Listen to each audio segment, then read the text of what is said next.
तो एक मैं प्राचीन कथा सुनाता हूँ। ये कथा है द्वापर युग के समय की है, जब महाभारत युद्ध प्रारंभ भी होने वाला था या प्रारंभ हो चुका था।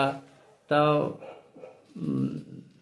पांडव के जो 5 पांडव जो थे, जिसमें भीम महाबलशाली था, उसका पुत्र था घटोत्कच, और घटोत्कच का पुत्र था बर्बरी।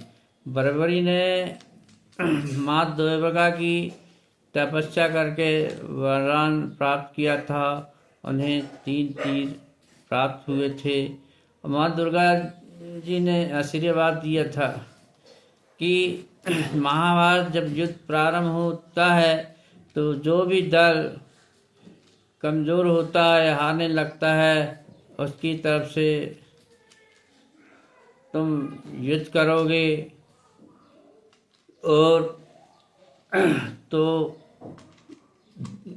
वीर बर्बरी ने माँ दुर्गा को वचन दिया कि माँ, मैं आपकी आज्ञा से उसी का साथ दूंगा जो कमज़ोर होगा या हारने वाला होगा। जब कृष्ण को ये बात पता चली कि बर्बरी को माँ दुर्गा ने वरदान दिया है कि जो भी दल पांडव की ओर से या कौरव की ओर से कमज़ोर होगा, उसकी तरफ से बर्बरी हारेगा, तो कृष्ण भगवान ने विचार किया कि कौरवों की कमज़ोर है वो तो हारेगा ही। यदि बर्बरी ने साथ दिया तो धर्म की जय न हो पाएगी, अधर्म का पक्ष भारी हो जाएगा। तो बर्बरी की परीक्षा लेने के लिए कृष्ण भगवान आए और पूछा कि तुम कैसे लोगों को हरा सकते हो, कैसे जीत सकते हो। मैं तो बर्बरी ने कहा, ये एक तीर से, ये पीपल का जो वृक्ष है, जितनी पत्ते हैं, एक बाण से सभी को छेद कर दूंगा, एक भी पत्ता नहीं बचेगा। तो बर्बरी ने कृष्ण की आज्ञा से एक तीर चलाया तो सभी के पत्तों में छिद्र हो गए। एक पत्ता भगवान कृष्ण ने अपने चरण के नीचे दबा दिया था, किंतु एक वही तीर तेजी से आता हुआ भगवान कृष्ण के चरणों के बीतता हुआ पत्तों को बीत दिया। बर्बरी के ये वीरता देखकर कृष्ण बहुत प्रसन्न हुए। भगवान कृष्ण ने बर्बरी से वचन लिया कि मैं तुमसे कुछ मांगना चाहता हूँ, क्या तुम दोगे? बोले, अवश्य दूंगा, मैं किसी को निराश नहीं करता हूँ। तो भगवान कृष्ण ने कहा, तुम अपना शीश मुझे दे दो। बर्बरी ने तुरंत अपना शीश काटकर भगवान कृष्ण के चरणों में रख दिया।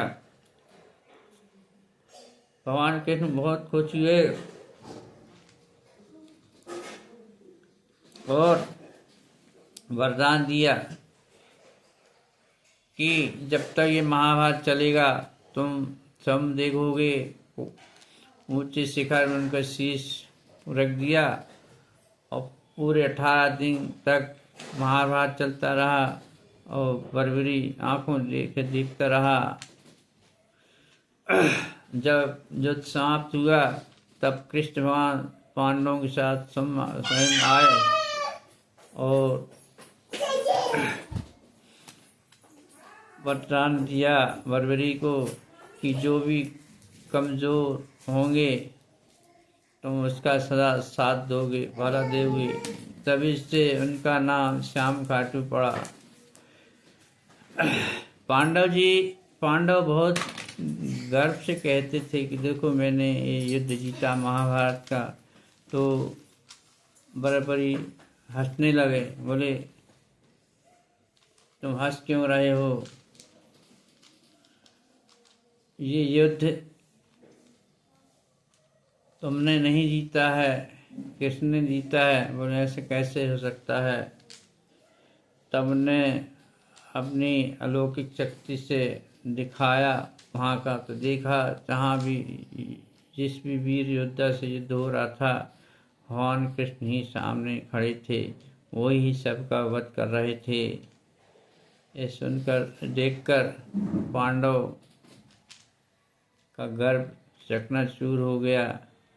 उन 5 पांडव भगवान कृष्ण के चरणों में गिर पड़े। प्रभु, ये सब आपकी माया है, आपके कारण ही धर्म की जय हुई है। आप भी सर्वशक्तिमान हैं, हम कुछ नहीं हैं। जो भी हुआ है आपने किया है, हम तो माध्यम बने हैं, किंतु युद्ध आपने लड़ा है। ये धर्म अधर्म की लड़ाई थी, जिसमें धर्म को विजय होना ही था, और कृष्ण का मूल उद्देश्य था ही कि धर्म की स्थापना करना, अधर्म का नाश करना। तो दोस्तों, इस कहानी से कथा से ये साबित होता है कि जहाँ भी अधर्म बढ़ता है वहाँ अवश्य भगवान आते हैं और धर्म का नाश करते हैं और नष्ट करते हैं और धर्म की जय होती है। तो हमें सदैव सात्विक कार्य करना है, धर्मशील आचरण करना है और हमेशा भगवान को याद करते रहना चाहिए। यदि हम भगवान को याद करेंगे, ईश्वर को याद करेंगे, तो भगवान सदा हमारी सहायक बनते हैं और हर पल खड़े होते हैं और जो भी कष्ट होते हैं उनको कम करते हैं। तो कैसी लगी आपको ये छोटी सी टूटी फूटी भाषा में मैंने आपको एक कथा सुनाई? अच्छा लगा हो तो लाइक कीजिएगा। राधे राधे, कृष्णा कृष्णा।